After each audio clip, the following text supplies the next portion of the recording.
Hello. Welcome to Market Discussion of the Day.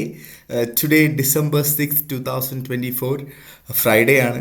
അതിലും important ആയിട്ടുള്ള കാര്യം നോൺ ഫാം പേറോൾ ആണ്. ഓക്കെ, സോ മാർക്കറ്റ് ഡിസ്കഷനിലോട്ട് പോകുന്നതിന് മുന്നേ ആയിട്ട് നമുക്ക് ഏറ്റവും ഇമ്പോർട്ടൻ്റ് ആയിട്ടൊരു അപ്ഡേറ്റ് തരാനുള്ളത് എന്താ വെച്ചാൽ, അടുത്ത ആഴ്ച വീണ്ടും നമ്മളുടെ free forex trading class start ചെയ്യാൻ പോവുകയാണ്. അടുത്ത മൺഡേ 9th ഡിസംബറിനാണ് ഈ പറയുന്ന പുതിയൊരു ബാച്ച് സ്റ്റാർട്ട് ചെയ്യാൻ പോകുന്നത്.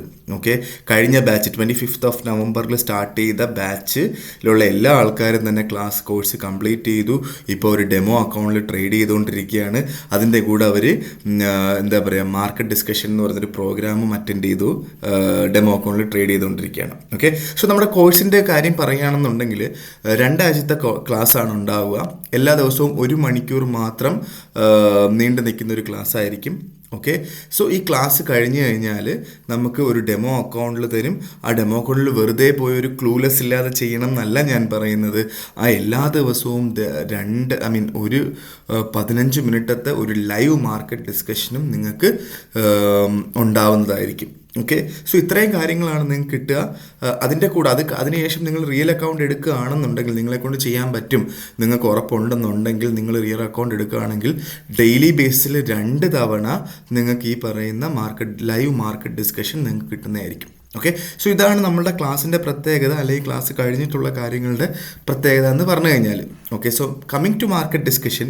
സോ ഇന്നത്തെ ദിവസം ഫണ്ടമെൻ്റലി നമ്മൾ ഈ ആഴ്ച മൊത്തത്തിൽ പറഞ്ഞുകൊണ്ടിരുന്ന കാര്യമാണ് എന്താണ്, ഫണ്ടമെൻ്റൽ ഡേ ആണ്, നോൺ ഫാം പേറോൾ ഡേ ആണ്. മാർക്കറ്റിൽ നിന്ന് മാറി നിൽക്കുന്നതായിരിക്കും ഏറ്റവും സേഫ് ആയിട്ടുള്ള കാര്യം, അല്ലേ?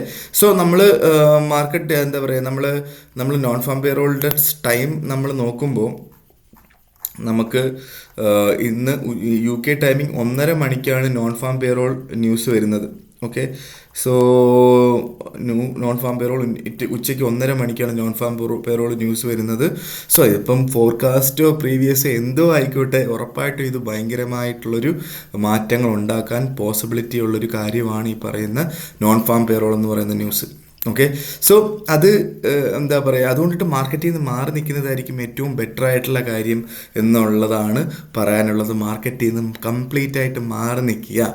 ഓക്കെ, സോ നേരെ നമുക്ക് അടുത്ത ആഴ്ചത്തെ ന്യൂസ് പറയുമ്പോൾ, തിങ്കളാഴ്ചത്തെ മാത്രം ന്യൂസ് എന്തൊക്കെയാണ് നമ്മൾ നോക്കേണ്ടതെന്നുള്ള കാര്യം പറഞ്ഞിട്ട് ഞാൻ ടെക്നിക്കൽ സൈഡിലോട്ട് പോവാം. ഓക്കെ, തിങ്കളാഴ്ചത്തെ ന്യൂസ് വരുന്നത് ഇവിടെ സൺഡേ രാത്രി 11:50 അതായത് ഇന്ത്യൻ ടൈം 5:20 സത്യം പറഞ്ഞു കഴിഞ്ഞാൽ JPYയിൽ ട്രേഡ് ചെയ്യുന്ന ആൾക്കാർക്ക് GDP അനൗൺസ്മെൻ്റ് ആണ് എന്താ പറയുക JPYയുടെ. ഓക്കെ, സോ ഇത് ഭയങ്കര ഇമ്പോർട്ടൻ്റ് ആയിട്ടുള്ളൊരു ന്യൂസാണ്. അപ്പം JPYയിൽ ഇന്നത്തെ ദിവസം പൊസിഷൻ ഹോൾഡ് ചെയ്യാതിരിക്കുക എന്നുള്ളതാണ് എനിക്ക് പറയാനുള്ളത്.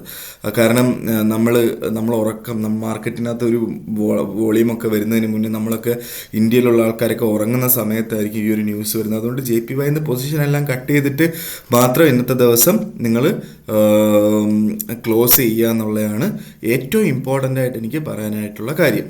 ഓക്കെ, സോ ബാക്കിയുള്ള ന്യൂസുകളൊക്കെ ഇനിയിപ്പം എന്തൊക്കെ ബാക്കി അടുത്ത ആഴ്ച മെയിനായിട്ടുള്ളൊരു ന്യൂസ് എന്താണെന്ന് വെച്ചാൽ CPI ആണ്.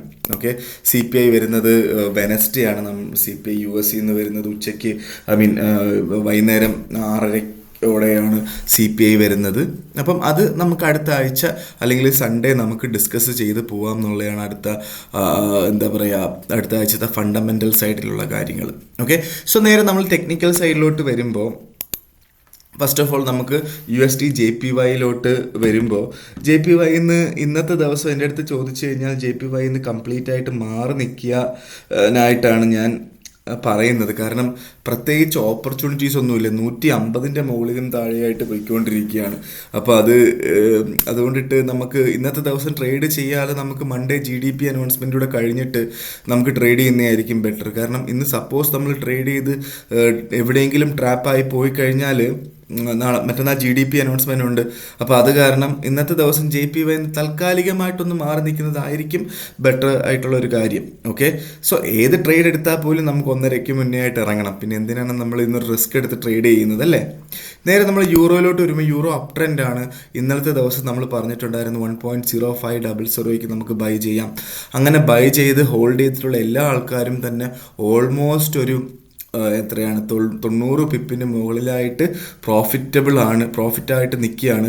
ഉറപ്പായിട്ടും നിങ്ങൾക്ക് വേണമെങ്കിൽ ഹോൾഡ് ചെയ്യാം, പക്ഷേ ഇന്ന് നോൺ ഫാം പേറോളിന് മുന്നേ ആയിട്ട് 7 മണിക്ക് ഒരു മിനിമം ഒരു 5 മണിക്കെങ്കിലും മാർക്കറ്റിൽ നിന്ന് ഇറങ്ങുക എന്നുള്ളതാണ് എനിക്ക് നിങ്ങളുടെ അടുത്ത് പറയാനുള്ളത്. അല്ലെങ്കിൽ ഇപ്പം തന്നെ ഇറങ്ങുന്നത് ബെറ്റർ ആയിട്ടുള്ള ഒരു ഓപ്ഷൻ ആയിരിക്കും. കാരണം ഉറപ്പായിട്ടും 1.0600 റെസിസ്റ്റൻസ് ഉണ്ടാവും. പക്ഷേ 1.0700 ക്രോസ് ചെയ്ത് കഴിഞ്ഞാൽ നമുക്കൊരു നല്ല ഒരു വലിയൊരു അപ് ട്രെൻഡാണ് നമുക്ക് അതിനകത്ത് നിന്ന് കിടക്കുന്നത്. പക്ഷേ യൂറോപ്പിലെ കണ്ടീഷൻ അത്ര നല്ല സുഖകരമായിട്ടുള്ളൊരു കണ്ടീഷൻ അല്ല. അത് മാത്രമല്ല, അടുത്ത ട്യൂസ്ഡേ യൂറോപ്പ് ഗ്രൂപ്പിൻ്റെ മീറ്റിംഗ് ഉണ്ട്. അപ്പോൾ യൂറോ ഗ്രൂപ്പ് മീറ്റിംഗ് എന്ന് പറയുന്നത് ഈ നമ്മുടെ യൂറോ എന്ന് പറയുന്ന കറൻസി കടന്നു പോയിക്കൊണ്ടിരിക്കുന്ന ഏറ്റവും വൃത്തികെട്ടൊരു സാഹചര്യത്തിലാണ് ഈ യൂറോ മീറ്റിംഗ് വരുന്നത്. ഓക്കെ, സോ അത് എന്താ പറയുക, നമ്മുടെ ജർമ്മനിയിലെ ഗവൺമെൻറ് കൊളാപ്സായി, റീ എലക്ഷൻ നടക്കാൻ പോവുകയാണ്. അപ്പോൾ അങ്ങനെ ഒരുപാട് പ്രശ്നങ്ങൾ യൂറോപ്പിൽ നടക്കുന്നുണ്ട്. അപ്പോൾ അതുകൊണ്ടിട്ട് തന്നെ എന്താവും യൂറോയുടെ എന്താ പറയുക ഒരു യൂറോ എങ്ങോട്ടാണെന്ന്, അല്ലെങ്കിൽ എന്താകും അതിൻ്റെ ഭാവി എന്ന് നമുക്ക് സത്യം പറഞ്ഞാൽ പ്രെഡിക്റ്റ് ചെയ്യാൻ പറ്റില്ല യൂറോയുടെ കാര്യം പറഞ്ഞു കഴിഞ്ഞാൽ. അപ്പോൾ അതുകൊണ്ടിട്ട് നമുക്ക് ഇനിയും 1.0500 കിട്ടുകയാണെങ്കിൽ ബൈ ചെയ്യുക, അല്ലെങ്കിൽ 1.0700 മുകളിലായിട്ട് സസ്റ്റെയിൻ ചെയ്യുന്നത് കണ്ടാൽ നമുക്ക് അവിടെ നിന്നും ഫർദർ ബൈ ചെയ്ത് പോകാം എന്നുള്ളതാണ് യൂറോയിൽ എനിക്ക് നിങ്ങളുടെ അടുത്ത് പറയാനായിട്ടുള്ള കാര്യം. ഓക്കെ, സോ നമ്മൾ GBPയിലോട്ട് വരുമ്പം GBPയും അപ് ട്രെൻഡ് തന്നെയാണ്. അപ്പ് സൈഡിലോട്ട് മാത്രമാണ് നമ്മൾ തിങ്ക് ചെയ്യേണ്ടത്. ഒരു കാരണവശാലും നമുക്ക് ഡൗൺ സൈഡിലോട്ട് തിങ്ക് ചെയ്യേണ്ട ആവശ്യമില്ല. ഇന്നലത്തെ ദിവസം 1.2700 മുകളിലായിട്ടുള്ള ട്രേഡ് എടുത്തിട്ടുള്ള എല്ലാ ആൾക്കാരും നല്ലൊരു പ്രോഫിറ്റിലായിരിക്കും. ഒരു ലോട്ട് ട്രേഡ് ചെയ്തിട്ടുള്ള ആൾക്കാർ മിനിമം ഒരു $500 എങ്കിലും പ്രോഫിറ്റിലായിട്ടുണ്ട് എന്നുള്ളതാണ് GBPയിലുള്ള ഏറ്റവും ഇമ്പോർട്ടൻ്റ് ആയിട്ടുള്ള കാര്യം, അല്ലേ? അപ്പോൾ ഇനി GBPയിൽ നമുക്ക് എന്താണ് പോസിബിലിറ്റി ഉള്ളതെന്ന് എൻ്റെ അടുത്ത് ചോദിച്ചു കഴിഞ്ഞാൽ, ഇനി നമുക്ക് 1.2700 കിട്ടിക്കഴിഞ്ഞാൽ വീണ്ടും നമുക്ക് ബൈ ചെയ്തുകൊണ്ട് സ്റ്റാർട്ട് ചെയ്യാം. ഓക്കെ, പക്ഷേ 1.2800 മുകളിലായിട്ട് ഒരുപാട് നല്ല സെല്ലേഴ്സ് ഉണ്ടാവും, ബയേഴ്സ് ഉണ്ടാവും. ഈവൻ നമുക്ക് നോൺ ഫാം പേറോൾ കഴിഞ്ഞിട്ട് 1.2800 മുകളിൽ കിട്ടിക്കഴിഞ്ഞാൽ നമുക്ക് അവിടുന്ന് ബൈ ചെയ്തുകൊണ്ട് സ്റ്റാർട്ട് ചെയ്യാം എന്നുള്ളതാണ്. ഉറപ്പായിട്ട് സ്റ്റോപ്പ് ലോസ് ഇട്ടുകൊണ്ട് മാത്രമേ ചെയ്യാൻ പാടുള്ളൂ. മിനിമം ഒരു 60 പിപ്സ് എങ്കിലും സ്റ്റോപ്പ് ലോസ് ഇട്ട് വേണം നമുക്ക് GBP തൊടാനായിട്ടുള്ള കാര്യം. കാരണം എന്താ പറയുക, GBP ഇന്ന് നമുക്ക് 1.2800 മുകളിൽ നോൺ ഫാം പേറോളിന് മുന്നേ കിട്ടുകയാണെങ്കിലുള്ളൊരു കാര്യമാണ് പറഞ്ഞത്. നോൺ ഫാം പേറോളിന് ശേഷമുള്ള കാര്യമല്ല പറഞ്ഞത്. അല്ലെങ്കിൽ നോൺ ഫാം പേറോളും കഴിഞ്ഞിട്ട് മാർക്കറ്റ് ഒന്ന് സ്റ്റേബിൾ ആവുന്നൊരു കണ്ടീഷൻ ഉണ്ടാവണം. അപ്പോൾ ആ ഒരു കണ്ടീഷൻ ഉണ്ടാവും നമുക്കറിയില്ല. ഓക്കെ, അപ്പോൾ 1.2700 അടുത്ത് കിട്ടിക്കഴിഞ്ഞാൽ മാത്രം GBPയിൽ ട്രേഡ് എടുക്കുക എന്നുള്ളതാണ്. ഓക്കെ, സോ പക്ഷേ തിങ്കളാഴ്ച 1.2800 മുകളിൽ കിട്ടുകയാണെങ്കിൽ നമുക്ക് ബൈ ചെയ്തുകൊണ്ട് സ്റ്റാർട്ട് ചെയ്യാം എന്നുള്ളതാണ് അതിനകത്തുള്ളൊരു ഇമ്പോർട്ടൻ്റ് ആയിട്ടുള്ള കാര്യം. ഓക്കെ, സോ നേരെ നമ്മൾ നമ്മുടെ ഗോൾഡിലോട്ട് വന്നു കഴിഞ്ഞാൽ, ഗോൾഡ് ഭയങ്കരമായൊരു കൺഫ്യൂസിങ് കാര്യമാണ് ഇന്നലെ കാണിച്ചതല്ലേ. ഇന്നലെ നമുക്ക് മാർക്കറ്റ് 2630 മാർക്കറ്റ് വന്നിട്ടുണ്ടായിരുന്നു. ഓക്കെ, 30 ഇവിടെ ഇവിടെ നമുക്കൊരു മാർക്കറ്റ് കിട്ടിയതായിരുന്നു. അപ്പോൾ അത് 43 വരെ പോയി വീണ്ടും താഴോട്ട് പോയി. ഇന്ന് രാവിലെ നമ്മൾ കാണുന്നത് 2615 വരെ പോയിട്ട് തിരിച്ച് കയറിക്കൊണ്ടിരിക്കുകയാണ്, അല്ലേ? അപ്പോൾ എന്താ പറയുക, നോൺ ഫാം പേറോൾ ആയതുകൊണ്ടിട്ടാണ് ഇങ്ങനൊരു കൺഫ്യൂസിങ് സാധനം വന്നത്. അപ്പോൾ വളരെ എന്താ പറയുക, അതുകൊണ്ടിട്ട് മാർക്കറ്റിൽ നിന്ന് മാറി നിൽക്കുക. ഇതുകൊണ്ടിട്ടൊക്കെയാണ് നോൺ ഫാം പേറോളിന് മാറി നിൽക്കാനായിട്ട് നമ്മൾ പറയുന്നത്. ഓക്കെ, സാറിന് ഇന്നലെ ക്ലോസ് ആയത് 2630 മുകളിലായിരുന്നു. എന്നിട്ട് 2 ക്യാൻഡിൽ വന്ന് താഴോട്ട് പോയി 2615 പോയിട്ട് തിരിച്ചു വന്നൊരു കാഴ്ചയാണ് നമ്മൾ കണ്ടുകൊണ്ടിരിക്കുന്നത്, അല്ലേ? സോ ഇന്നത്തെ ദിവസം ഗോൾഡിൽ നിന്ന് മാറി നിൽക്കുക. ഗോൾഡിൻ്റെ റേഞ്ച് എന്തായിരിക്കും എന്ന് ചോദിച്ചാൽ എനിക്കൊരു പിടിയുമില്ല. ചിലപ്പം 2630 ടു 2730 ആയിരിക്കാം. ഇനിയിപ്പോൾ ചിലപ്പോൾ 2660 വന്ന് റെസിസ്റ്റ് ചെയ്തതിന് ശേഷം 2530 പോകാം, ഒന്നും അറിയില്ല.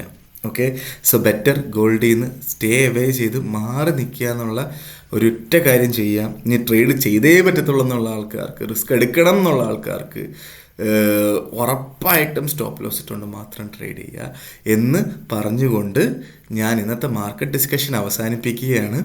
മാർക്കറ്റ് ഡിസ്കഷനായിട്ട് നമുക്ക് മൺഡേ കാണാം, അല്ലെങ്കിൽ ഈ ക്ലാസ്സിൻ്റെ അപ്ഡേറ്റ് ആയിട്ടൊക്കെ, അല്ലെങ്കിൽ നമ്മളുടെ അടുത്ത ആഴ്ചത്തെ ഫണ്ടമെൻ്റൽസുമായിട്ടൊക്കെ നമുക്ക് ഈ വീക്കെൻഡിൽ തന്നെ എന്തായാലും തിരിച്ച് വീണ്ടും കാണാമെന്ന് പറഞ്ഞുകൊണ്ട് ഞാൻ മാർക്കറ്റ് ഡിസ്കഷൻ കൺക്ലൂഡ് ചെയ്യുന്നതിന് മുന്നേ ആയിട്ട് ഒറ്റ കാര്യം പറയാനുള്ള എന്താ വെച്ചാൽ, ഇനിയും നമ്മുടെ ക്ലാസ് രജിസ്റ്റർ ചെയ്യണം എന്നുള്ള ആൾക്കാർക്ക്, കാരണം ഇനിയും 2 ദിവസം കൂടെ ഉള്ളൂ, സാറ്റർഡേ സൺഡേ 2 ദിവസം കൂടെ ഉള്ളൂ. അപ്പോൾ രജിസ്റ്റർ ചെയ്യാത്ത ആൾക്കാർ രജിസ്റ്റർ എത്രയും പെട്ടെന്ന് രജിസ്ട്രേഷൻ ചെയ്യുക. ഡിസ്ക്രിപ്ഷനിൽ എൻ്റെ നമ്പർ കൊടുത്തിട്ടുണ്ട്. ഓക്കെ, എൻ്റെ നമ്പറിൽ വാട്സാപ്പ് ചെയ്ത് കഴിഞ്ഞാൽ ഞാൻ ഉറപ്പായിട്ടും ക്ലാസ്സിനുള്ള കാര്യങ്ങളും ബാക്കി കാര്യങ്ങളും ഞാൻ കോർഡിനേറ്റ് ചെയ്യുന്നതായിരിക്കും. ഓക്കെ ഗായ്സ്, അപ്പം എന്തായാലും എന്താ പറയുക, മാർക്കറ്റ് ഡിസ്കഷനായിട്ട് ഈ വീക്കെൻഡിൽ നമുക്ക് വീണ്ടും കാണുന്നത് വരെ ഗുഡ് ബൈ.